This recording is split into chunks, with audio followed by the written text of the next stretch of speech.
Hello my beautiful viewers, welcome back to my YouTube channel Navya Blog and Recipes and ನನ್ನ ಜೀವನದ ಮತ್ತೊಂದು ದಿನಕ್ಕೆ ನಿಮಗೂ ಕೂಡ ಸ್ವಾಗತ. ಹಾಗಾದರೆ ಇವತ್ತು ಬ್ಲಾಗ್ನ ಸ್ಟಾರ್ಟ್ ಮಾಡೋಣ. ಬೆಳಗ್ಗೆಯಿಂದ ಬ್ಲಾಗ್ನ ಸ್ಟಾರ್ಟ್ ಮಾಡ್ಕೊಂಡಿದ್ದೀನಿ ನಾನು. ಹಾಗೆ ನೀವೇನಾದರೂ ಫಸ್ಟ್ ಟೈಮ್ ನನ್ನ ವಿಡಿಯೋನ ನೋಡ್ತಾ ಇದ್ದರೆ ಪ್ಲೀಸ್ ಸಬ್ಸ್ಕ್ರೈಬ್ ಮಾಡಿ ನೋಡಿ. ವಿಡಿಯೋ ಇಷ್ಟ ಆದರೆ ಲೈಕ್ ಮಾಡಿ ಮತ್ತು ನಿಮ್ಮ ಫ್ರೆಂಡ್ಸ್ ಆ್ಯಂಡ್ ಫ್ಯಾಮಿಲಿ ಜೊತೆ ನನ್ನ ವಿಡಿಯೋನ ಶೇರ್ ಮಾಡ್ಕೊಳ್ಳಿ. ನಾನು ಬೆಳಗ್ಗೆ ಎದ್ದ ತಕ್ಷಣ ಬಿಸಿನೀರು ಕುಡಿಯೋದು ನನ್ನ ಅಭ್ಯಾಸ ಆಗಿರೋದ್ರಿಂದ ಫಸ್ಟು ಬಿಸಿನೀರನ್ನು ಮಾಡ್ಕೊಳ್ತಾ ಇದ್ದೀನಿ. ಅದಾದ ನಂತರ ನಮ್ಮೂರಿನ ಸ್ಪೆಷಲ್ ದೋಸೆನ ಮಾಡ್ತಾಯಿದ್ದೀನಿ, ನೀರು ದೋಸೆ.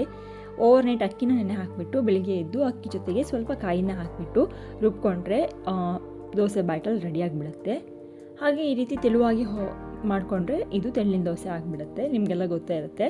ಉಡುಪಿ ಮಂಗಳೂರಿನವರಿಗೆ ಇದು ತುಂಬ ಎಕ್ಸ್ಪೀರಿಯೆನ್ಸ್ ಆಗಿರುತ್ತೆ. ಬೆಳಿಗ್ಗೆ ಎದ್ದು ಏನು ತಿಂಡಿ ಮಾಡಲಿ ಅಂತ ಅಂದ ತಕ್ಷಣ ಬೆಳಿಗ್ಗೆ ಫಸ್ಟ್ ನೆನಪಾಗೋದೆ ನಮಗೆ ತಿಂಡಿ ಅಂತ ಬಂದಾಗ ತೆಳ್ಳಿನ ದೋಸೆನೇ. ಅದು ಅಷ್ಟು ಫೇಮಸ್ ಇದೆ, ಗೊತ್ತೇ ಇರುತ್ತೆ ನಿಮಗೂ ಕೂಡ.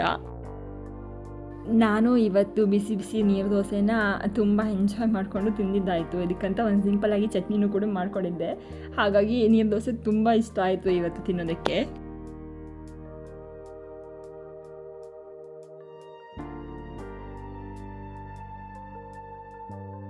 ಹಾಗೆ ಇಲ್ಲಿ ತುಂಬ ಅಂದರೆ ತುಂಬ ಮಳೆ ಬರ್ತಾ ಉಂಟು, ರಾತ್ರಿಯಿಂದನೇ ಮಳೆ ಬರ್ತಾ ಉಂಟು. ಹಾಗಾಗಿ ನಾವು top to bottom full pack ಆಗಿ ಇರಬೇಕಾಗುತ್ತೆ, ಅಷ್ಟು ಚಳಿ ಉಂಟು. ಸರಿ, ಅದ್ರ ಜೊತೆಗೆ ನಾನು ಮನೆ ಕೆಲಸನೂ ಎಲ್ಲ ಆಗಬೇಕಿತ್ತು. ಏನು ಕೆಲಸ ಆಗಿದ್ದಿರಲಿಲ್ಲ. ಬೆಳಿಗ್ಗೆ ತಿಂಡಿ ಅಷ್ಟೇ ಮಾಡಿದ್ವಿ ಮತ್ತು ಚಳಿ ಅಂತ ಸುಮ್ಮನೆ ಹೀಟರ್ ಹಾಕ್ಕೊಂಡು ಚಳಿ ಕಾಯ್ತಾ ಕೂತ್ವಿ.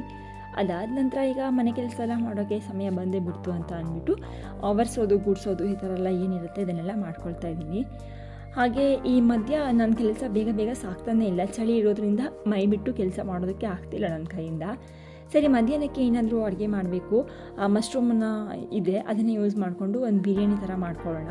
ಮತ್ತು ಒಂದು ಸಾರು, ಒಂದು ಅನ್ನ ಎಲ್ಲ ಯಾರು ಮಾಡ್ತಾರೆ ಅಂತ ಅಂದ್ಬಿಟ್ಟು ಸಿಂಪಲಾಗಿ ಈ ಥರ ಮಾಡ್ಕೊಳ್ತಾ ಇದ್ದೀನಿ.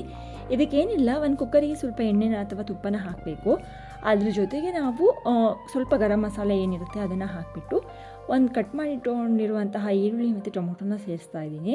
ಇದು ಸ್ವಲ್ಪ ಸಾಫ್ಟ್ ಆಗಬೇಕು. ಅಲ್ಲಿವರೆಗೆ ನಾವು ಒಂದು ಪೇಸ್ಟನ್ನು ರೆಡಿ ಮಾಡೋದಿದ್ದೆ. ಮಸಾಲವನ್ನು ಸೇರಿಸಿ ಸ್ವಲ್ಪ ಕೊತ್ತಂಬರಿ, ಆಮೇಲೆ ಸ್ವಲ್ಪ ಪುದೀನ ಸೊಪ್ಪು, ಅದ್ರ ಜೊತೆಗೆ ಒಂದು ಖಾರಕ್ಕೆ ಅನುಗುಣವಾಗಿ ಹಸಿಮೆಣಸು, ಶುಂಠಿ ಮತ್ತು ಬೆಳ್ಳುಳ್ಳಿನ ತೊಗೊಂಡು ಒಂದು ನುಣ್ಣಗೆ ರುಬ್ಕೊಂಡು ಬರಬೇಕು ಈ ಮಸಾಲೆಯನ್ನು.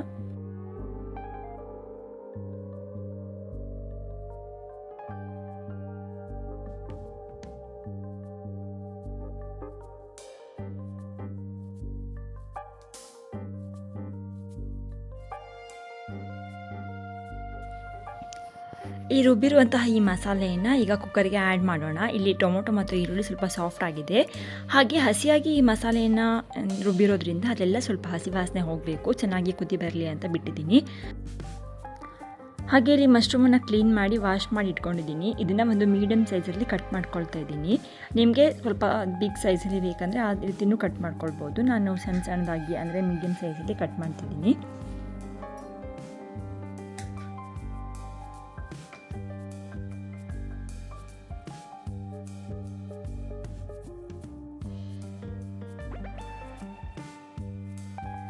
ಇಲ್ಲಿ ಸ್ವಲ್ಪ ಹಸಿ ಬಟಾಣಿನ ಕೂಡ ಸೇರಿಸ್ಕೊಂಡಿದ್ದೀನಿ. ಅದನ್ನು ಮಸಾಲೆ ಜೊತೆಗೆ ಚೆನ್ನಾಗಿ ಮಿಕ್ಸ್ ಮಾಡ್ಕೊಳ್ಬೇಕು. ಬಟಾಣಿ ಮಸಾಲೆ ಜೊತೆಗೆ ಚೆನ್ನಾಗಿ ಬೇಯಲಿ ಅಂತ ಬಿಡಬೇಕು ಸ್ವಲ್ಪ ಹೊತ್ತು. ಅದಾದ ನಂತರ ಕಟ್ ಮಾಡಿ ಇಟ್ಕೊಂಡಿರುವಂತಹ ಮಶ್ರೂಮ್ ಇತ್ತಲ್ವ, ಅದನ್ನು ಕೂಡ ಸೇರಿಸ್ತಾ ಇದ್ದೀನಿ. ಇದನ್ನು ಸೇರಿಸ್ಬಿಟ್ಟು ಸ್ವಲ್ಪ ಅರಿಶಿನ ಪುಡಿ ಮತ್ತು ಉಪ್ಪನ್ನು ಹಾಕಿ ಚೆನ್ನಾಗಿ ಫ್ರೈ ಮಾಡ್ಕೊಳ್ಬೇಕು ಮಸಾಲೆ ಜೊತೆ. ಅಂದರೆ ಮಶ್ರೂಮ್ ಕೂಡ ನೀರು ಬಿಡೋದ್ರಿಂದ ಫಸ್ಟು ಅದು ಒಂದು ಕುದಿ ಬರೋ ತನಕ ಅದನ್ನು ಬೇಯಿಸ್ಕೊಳ್ಬೇಕು. ಅದಾದ ನಂತರ ಅಕ್ಕಿನ ಆ್ಯಡ್ ಮಾಡೋದು. ಹಾಗಾಗಿ ಈ ರೀತಿ ಮಾಡ್ಕೊಳ್ತಾ ಇದ್ದೀನಿ.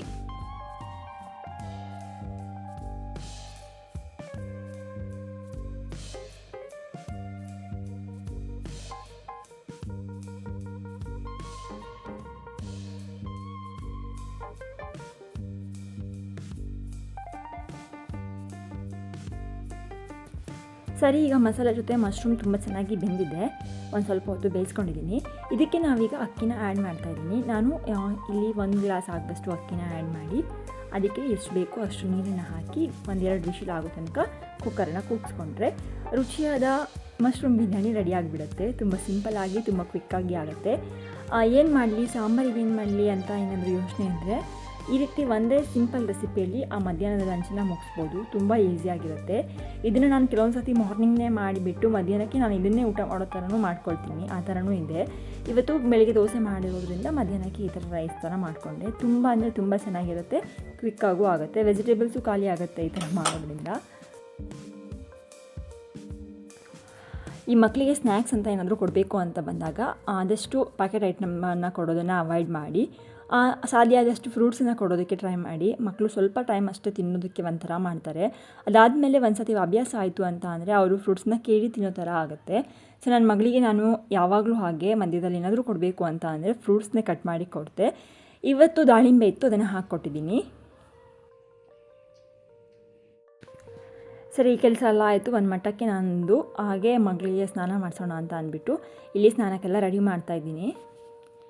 ಅವಳು ಸ್ನಾನನೆಲ್ಲ ಮಾಡ್ಕೊಂಡು ಬಂದಳು. ಯಾವ ರೀತಿ ಹರಡ್ಕೊಂಡಿದ್ದಾಳೆ ಅಂತ ಅಂದರೆ ಆಟ ಸಾಮಾನನ್ನು ಎತ್ತಿಡೋದಕ್ಕೆ 1 ಗಂಟೆ ಹೊತ್ತು ಕೆಲಸ ಆಗುತ್ತೆ. ಅಷ್ಟು ಎಲ್ಲ ಕಡೆನೂ ಚೆಲ್ಲಾಪಿಲ್ಲಿ ಮಾಡಿಟ್ಟಿದ್ದಾಳೆ.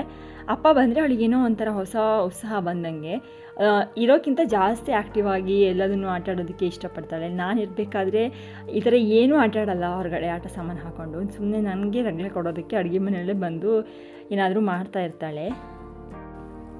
ಇದೊಂದು ಸ್ಪೆಷಲ್ ರೆಸಿಪಿನ ಮಾಡೋದಕ್ಕೋಸ್ಕರ ನಾನು ನೆಲ್ಲಿಕಾಯಿನೆಲ್ಲ ಚೆನ್ನಾಗಿ ವಾಶ್ ಮಾಡಿ ನೀರೆಲ್ಲ ಆರೋ ಥರ ಚೆನ್ನಾಗಿ ಟವಲಲ್ಲಿ ಒರೆಸ್ಬಿಟ್ಟು ಇಟ್ಕೊಳ್ತಾ ಇದ್ದೀನಿ. ಇದು ಏನು ರೆಸಿಪಿ ಏನು ಅಂತ ನನಗೂ ಗೊತ್ತಿಲ್ಲ. ಹರಿಯಾಣದಲ್ಲಿ ಒಬ್ಬರು ಸರ್ ಮಾಡಿದಾರಂತೆ. ಅವರು ಸಿಂಗಲ್ ಮೆಂಬರ್ ಇವರು ಊಟಕ್ಕೆಲ್ಲ ಕೊಟ್ಟಿದ್ರು. ತುಂಬ ಟೇಸ್ಟ್ ಆಗಿರುತ್ತೆ, ಇದೇ ಥರ ನನಗೂ ಮಾಡಿಕೊಡು ಅಂತ ನನ್ನ ಹಸ್ಬೆಂಡ್ ತುಂಬ ನೆಲ್ಲಿಕಾಯಿನ ತಂದು ಕೊಟ್ಟಿದ್ರು. ಇಲ್ಲಿ ತುಂಬ ನೆಲ್ಲಿಕಾಯಿನ ಬೆಳೀತಾರೆ. 2-3 ಮನೆಗೂ ತುಂಬ ನೆಲ್ಲಿಕಾಯಿ ಮರ ಇದೆ.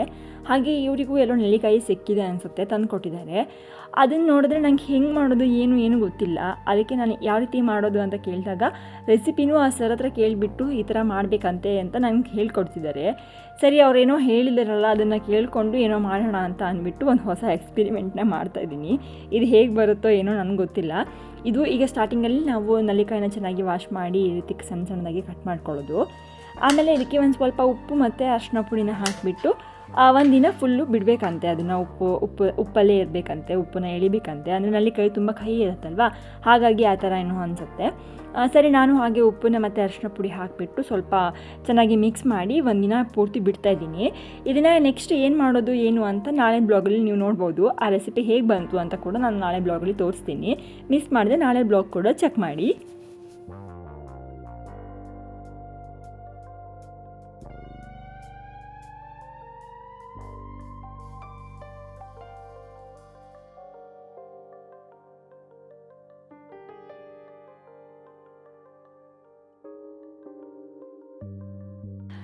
ಅದು ಬಿರಿಯಾನಿ ಜೊತೆ ಒಂದು ಸಿಂಪಲ್ ಆಗಿರೋ ಮೊಸರು ಗೊಜ್ಜಿದ್ರೆ ಚೆನ್ನಾಗಿರುತ್ತೆ ಅಂತ ಅಂದ್ಬಿಟ್ಟು ನಾನು ಪ್ರಿಪೇರ್ ಮಾಡ್ತೀನಿ, ನೀನು ಫ್ರೆಶ್ ಅಪ್ ಎಲ್ಲ ಆಗಬಾ ಅಂತ ಹೇಳಿದ್ರು.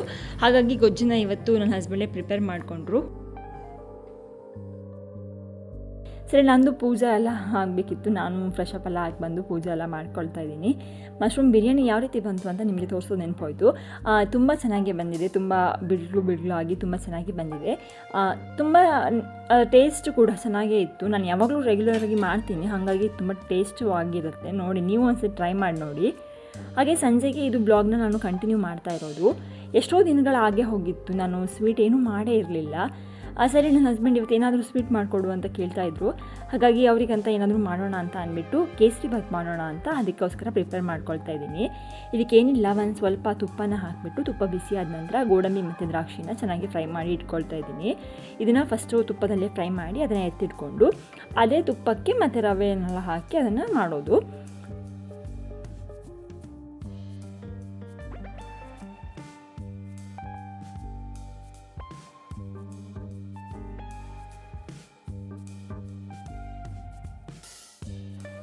ಇಲ್ಲಿ ತುಪ್ಪ ಜೊತೆಗೆ ಸ್ವಲ್ಪ ಎಣ್ಣೆನ ಕೂಡ ಹಾಕ್ಕೊಳ್ತಾ ಇದ್ದೀನಿ. ಯಾಕಂತಂದರೆ ರವೆ ಫ್ರೈ ಮಾಡಬೇಕಾದ್ರೆ ಎಲ್ಲ ರವೆನೂ ಮಾಯ್ಶ್ಚರೈಸ್ ಆಗಿ ಇರಬೇಕು ಅಂತ ಅಂದರೆ ತುಪ್ಪ ಸಾಕಾಗೋದಿಲ್ಲ.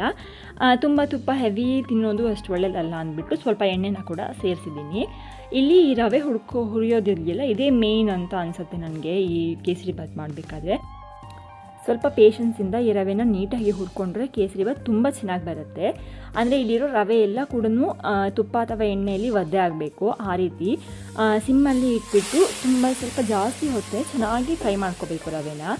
ಹಾಗೆ ನಾವು ಯಾವ ಬೌಲಲ್ಲಿ ರವೆನ ತೊಗೊಂಡಿರ್ತೀವೋ ಅದರಲ್ಲಿ 1 ಬೌಲ್ ರವೆಗೆ 2.5 ಕಪ್ ಆಗುವಷ್ಟು ನೀರನ್ನು ಆ್ಯಡ್ ಮಾಡ್ಕೋಬೇಕು. ರವೆ ಎಲ್ಲ ಫ್ರೈ ಆದ ನಂತರ ನಾನಿಲ್ಲಿ ಬಿಸಿನೀರನ್ನು ಮಾಡಿಟ್ಕೊಂಡು ಅದನ್ನು 2.5 ಕಪ್ ಆಗುವಷ್ಟು ನೀರನ್ನು ಆ್ಯಡ್ ಮಾಡಿದ್ದೀನಿ.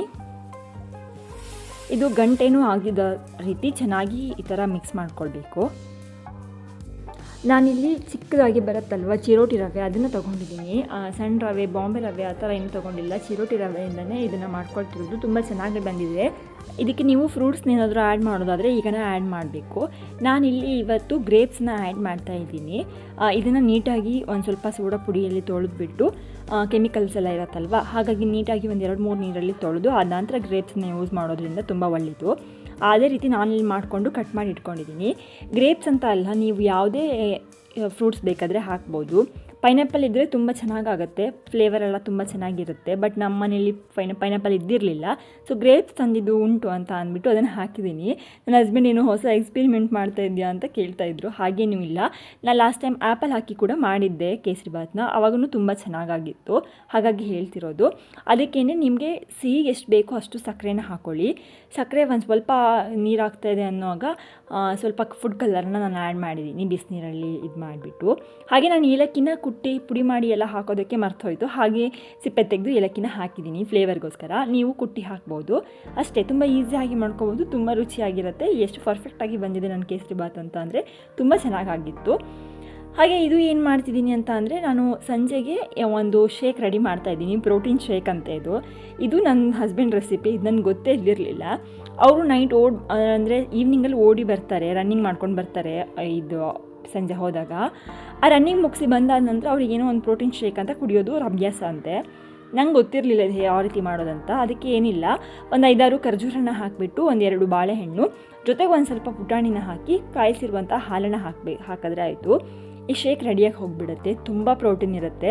ಮೇ ಬಿ ಇದು ವೆಯ್ಟ್ ಗೇನ್ ಆಗೋದಕ್ಕೂ ಹೆಲ್ಪ್ ಆಗುತ್ತೆ ಅಂತ ಅನಿಸುತ್ತೆ. ಹೇಳ್ತಿದ್ರು ಇವರು, ನೀನು ದಿನ ಕುಡಿ ವೆಯ್ಟ್ ಗೇನ್ ಆಗ್ತೀಯಾ ಅಂತ.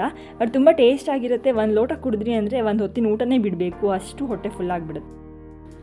ನಾನು ಪೂಜೆಗೆ ಹೂ ಬೇಕು ಅಂತ ಕೇಳಿದಾಗ ನನ್ನ ಹಸ್ಬೆಂಡಿಗೆ ತರಕ್ಕೆ ನೆನಪೇ ಇರ್ತಿರಲಿಲ್ಲ. ತರೋದಕ್ಕೆ ಏನೋ ಒಂಥರ ಲೇಜಿ ಥರ ಮಾಡ್ತಾಯಿದ್ರು, ತರ್ತೀನಿ ಹಾಗೆ ಹೀಗೆ ಅಂತ. ತರ್ತಿರಲಿಲ್ಲ. ಬಟ್ ಇವತ್ತೇನೋ ಅವರೇ ಮನ್ಸು ಮಾಡಿ ಹೂನೆಲ್ಲ ತೊಗೊಂಡು ಬಂದಿದ್ದಾರೆ. ತುಂಬ ಖುಷಿ ಆಯಿತು. ಇಲ್ಲಿ ಹೂವನ್ನೇ ಸಿಗೋದಿಲ್ಲ, ಪೂಜೆ ಮಾಡೋದಕ್ಕೇನೋ ಒಂಥರ ಖಾಲಿ ಅನಿಸೋದು ನನಗೆ. ಸರಿ ತಂದಿದ್ದಾರಲ್ವ, ಅದನ್ನೆಲ್ಲ ನೀರನ್ನು ಹಾಕಿಬಿಟ್ಟು ಚೆನ್ನಾಗಿ ಇಟ್ಕೊಳ್ತಾ ಇದ್ದೀನಿ. ಹಾಗೆ ಇವತ್ತಿನ ಬ್ಲಾಗ್ ಕೂಡ ಇಲ್ಲೇ ಮುಗಿಸ್ತಾ ಇದ್ದೀನಿ. Thanks for watching this video and take care.